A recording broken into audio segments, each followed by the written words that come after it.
ఇక తెలంగాణ రాష్ట్ర బీజేపీ అధ్యక్షుడు కిషన్ రెడ్డిపై తీవ్రస్థాయిలో ధ్వజమెత్తారు ఆ పార్టీ ఎమ్మెల్యే రాజాసింగ్. పార్టీ బాగుపడాలంటే అధ్యక్ష పదవి నుంచి కిషన్ రెడ్డిని తొలగించాలని డిమాండ్ చేశారు. ఈ విషయమై ఇప్పటికే పార్టీ జాతీయ నాయకత్వానికి లేఖ రాశారన్నారు.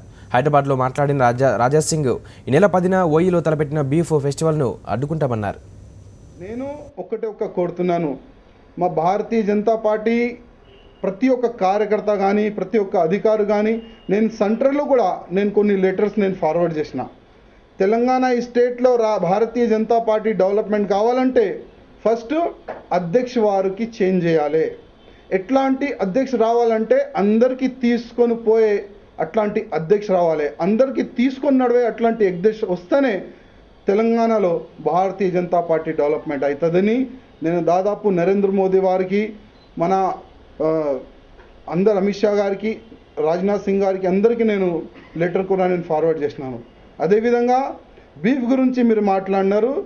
మీరు ప్రతి ఒక్క హిందుతోని ప్రతి ఒక్క గౌభక్తితోని మీరు క్షమాభిక్షణ చేయాలి.